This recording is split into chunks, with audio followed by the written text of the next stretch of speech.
Nautical terms 31 to 60. Briefing. Concise explanatory information to crew and or passengers. Briefing मतलब कि अगर आपको passengers या क्रू मेंबर से कुछ बताना है बिल्कुल डीपली, किसी भी चीज़ के बारे में डिटेल, तो ब्रीफिंग में आएगा.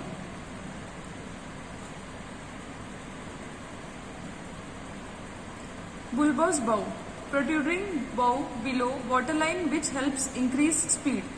बुलबोस बो, जैसे कि हमने बो पढ़ा था, तो जो शिप है, शिप के आगे की तरफ ऐसे नोक टाइप का रहेगा, जो कि इंक्रीज जो शिप है, अगर कोई आइसबर्ग है या कुछ ऐसा मतलब समुद्र के नीचे जो हैवी है कुछ भी, तो जो इंक्रीज स्पीड करने के लिए हमारा बुलबोस होता है, जो शिप की स्पीड को इंक्रीज करने के लिए हेल्प करता है.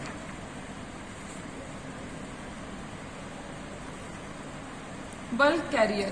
Specialized ship with large cargo, old volume for bulk cargoes such as coal, grain, bauxite and sugar.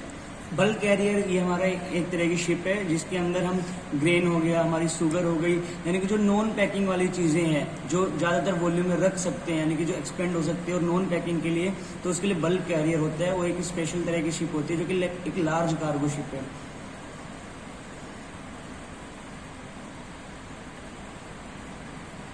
Bulkhead. Vertical partition which subdivides ship into compartments.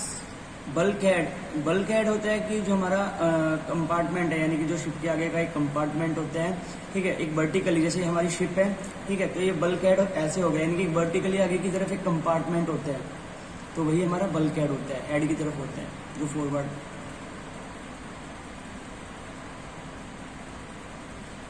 Bulkhead collision. The foremast transfers watertight bulkhead designed to keep water out of the forward hold in case of bow collision damage. जो हमारा bulk head होता है वो इसीलिए लगाया जाता है कि सपोज अगर बल्क हेड है, हमारा सामने किसी शिप के साथ कोलाइड हो गया, तो बल्क हेड जो आगे का होता है टूट जाए, लेकिन जो पीछे एक बल्क हेड होता है वो बच सकता है. जो शिप के अंदर कार्गो है या कुछ भी ऐसी इंपॉर्टेंट चीजें हैं, वो वहां तक पानी ना जाए और वो उन चीजों को होल्ड कर सके, तो इसलिए बल्क हेड होता है.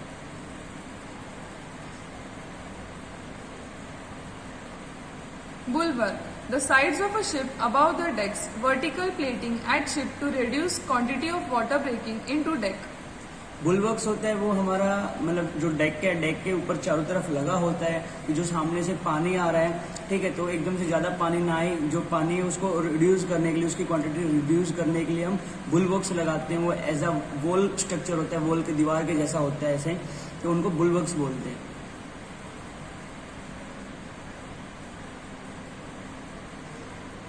Bow. A floating conical or cylindrical tank with or without a top mark anchored on the sea or river bed to mark the entrance to the channel, danger or for any other specific purpose. Boy हमारे होते हैं कि जो ऊपर पानी में float कर सके, वो कोनिकल शेप के भी हो सकते हैं, सिलेंड्रिकल शेप के भी हो सकते हैं. वो हमें डेंजर भी इंडिकेट करते हैं, काफ़ी बार कुछ स्पेशल मार्क भी इंडिकेट करते हैं. काफ़ी बार मतलब कि जो हम किसी भी चैनल में जाते हैं तो उसकी डायरेक्शन हमें प्रोवाइड करते हैं. काफ़ी बार आइसोलेट मार्क्स भी हमें प्रोवाइड करते हैं जो पानी में फ्लोट करते हैं, वही हमारे वो होते हैं.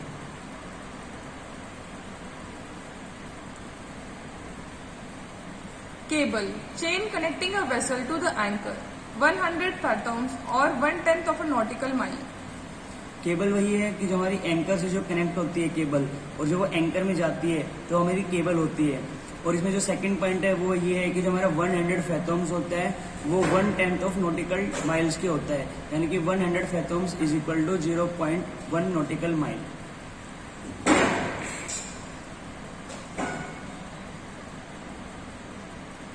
Capsize. To turn over. Capsize यानी कि किसी भी चीज को खोलना.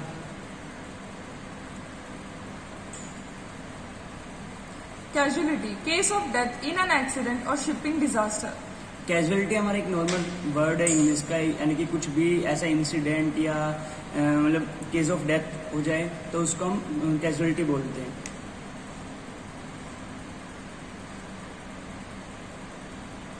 Chafing. When two materials rub against each other causing wear and tear. चाफिंग का मतलब ये होता है कि जब कोई भी दो मटेरियल, यानी कि जब दो मटेरियल रब करते हैं तो उनको चाफिंग बोलते हैं. जैसे कि हम तब रोप हम जेटी पे फेंकते हैं तो उस टाइम जो रोप होती है हमारी मोरिंग रोप, और जो शिप के साइड में होती है तो उनमें चाफिंग होती है, वो एक दूसरे के साथ रब करती हैं, तो यहाँ पे चाफिंग बोलेंगे उनको.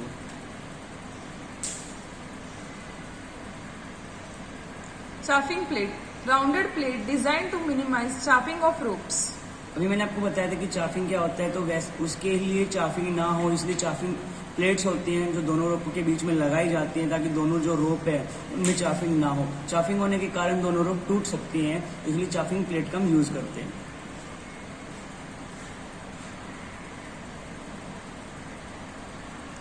Chain locker, a compartment for the storage of anchor chain. Chain locker जहाँ पे हमारी जो एंकर की चेन है, जहाँ पे एंकर की चेन हमारी स्टोर होती है, जो कि हमारा फोरकास्टर डेक में होता है, वही हमारा चेन लॉकर होता है।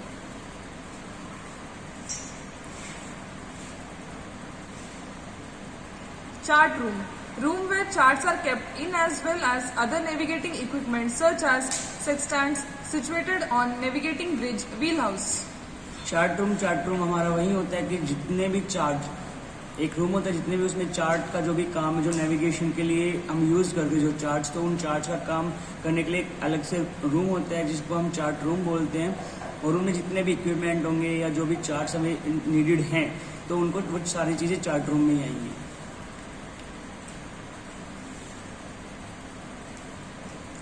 Cleat, a fitting having two arms or horns around which ropes may be made fast.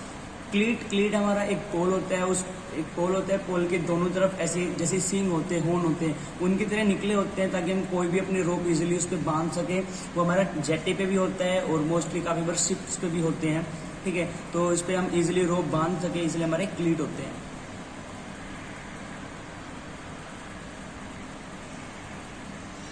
Combing hatch, the vertical plating bounding a hatch for the purpose of stiffing the edges of a opening, trackway for the hatch cover and resisting enter of water below. Combing hatch होता है कि जो हमारे hatch होते हैं यानी कि cargo hold होते हैं, कार्गो होल्ड के ऊपर ऐसे चारों तरफ एक दीवार से बनाई जाती है ताकि जो पानी अंदर ना आए, और उसके ऊपर हम हैच कवर को रखते हैं, तो वही हमारा कोमिंग हैच होगा।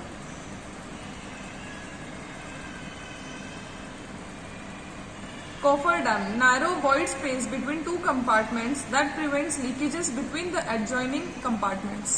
कोफर डैम यानी कि जब हमारे जो कार्गो होल्ड्स होते हैं, तो एक कार्गो होल्ड इधर हो गया, एक इधर हो गया, तो उनके बीच में खाली कंपार्टमेंट रखा जाता है कि बाय चांस इसमें कुछ लीकेज वगैरह हो जाए तो दूसरे कंपार्टमेंट में ना जाए, वो सारी मतलब जो भी लीकेज वगैरह होगा वो कोफर डैम में जाए। तो वही बोला गया है कि एक प्रिवेंट लीकेज के लिए होता है जो कि दो कंपार्टमेंट के बीच में होता है, narrow space.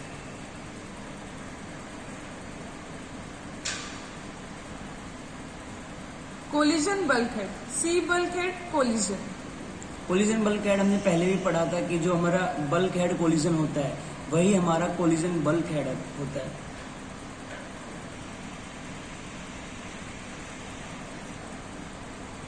Convoy, a group of vessels which sail together, example through a canal or ice.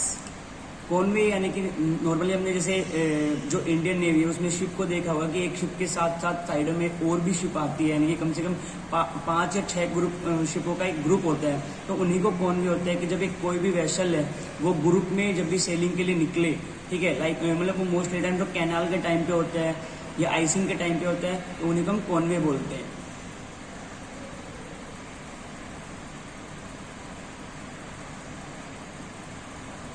Course, the intended direction of movement of a vessel through the water. Course यानी कि हमारी जो वेसल है, ठीक है, हमें उस वेसल को कहाँ तक लेके जाना है, वो जो हमारी डायरेक्शन होगी जो हमें बताएगा, वो हमारा जो पूरा रास्ता होगा उसी को हम कोर्स कहेंगे।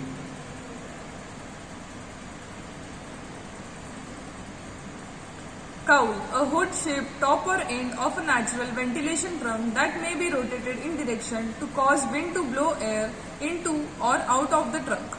कोल हमारे मतलब वेंटिलेशन ट्रंक के लिए होते हैं, कि जैसे हमें नेचुरल वेंटिलेशन मिलती है, ये मेन डेक पे होते हैं जहाँ से हमें मतलब जो हमें नेचुरल एयर होती है वेंटिलेशन की वो नीडेड होती है, इसलिए हम काउल लगाते हैं। वैसे हुक्ड शेप के होते हैं कि जहाँ से हमारी जो नेचुरल एयर है वो आए वेंटिलेशन के लिए।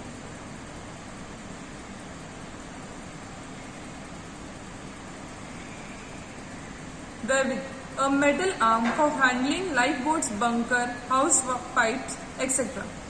डेविड हमारा मतलब मेनली जो हमारी लाइफ बोट होती है जो हमारी लाइफ बोट होती है उसको होल्ड करने के लिए डेविड का यूज किया जाता है। वो एक हैंड की तरह होता है, जैसे जेसीबी क्रेन वगैरह का एक हैंड होता है, वैसे हमारे लाइफ बोट जहाँ पे होल्ड हुई होती है उसको हम डेविड बोलते हैं। वो पूरी मेटल की एक आर्म होती है।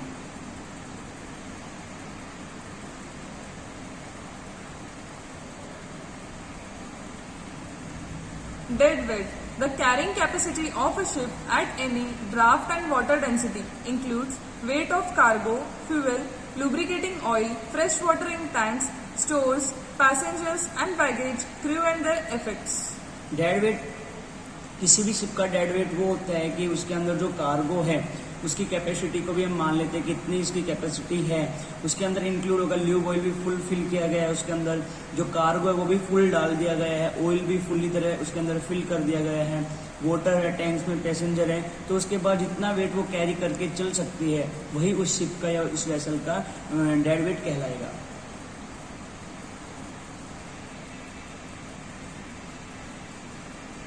Deck. A platform in a ship corresponding to a floor in a building.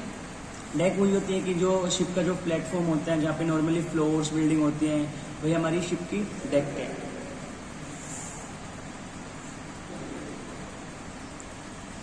Deck mast house. An enclosed space on or above the weather deck that does not extend from side to side of the ship.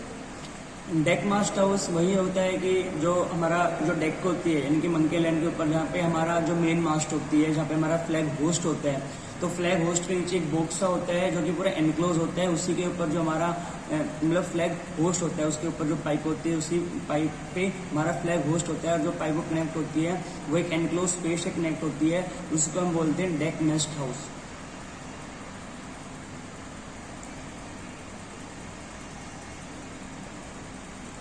Deck freeboard. Deck to which freeboard is measured, the uppermost continuous deck having permanent means of closing all weather openings.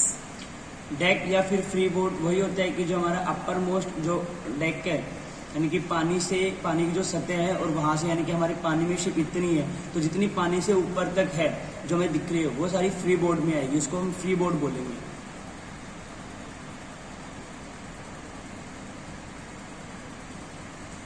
Destination. Port for which a vessel is bound.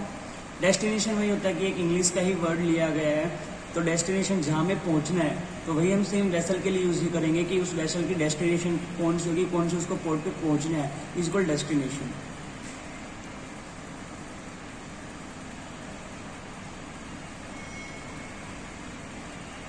Disembark. To go from a vessel. To go disembark यानी कि हम ship से जब उतरते हैं तो उसको ही English wording में हम डिसम्बर्ग बोलेंगे कि हम शिप से उतर रहे हैं। Double bottom. Compartments at the bottom of a ship between inner bottom and the shell plating used for ballast water, fresh water, fuel oil, etc. जो डबल बॉटम हमारा जो शिप है, शिप के बिल्कुल नीचे होगा डबल बॉटम के ऊपर हमारा टैंक टॉप होगा। डबल बॉटम में हमारा जो बैलास्ट वाटर होता है या फ्रेश वाटर लाइन्स होती हैं या फ्यूल होता है वो सब चीजें हमारी किस में स्टोर होगी, डबल बॉटम में।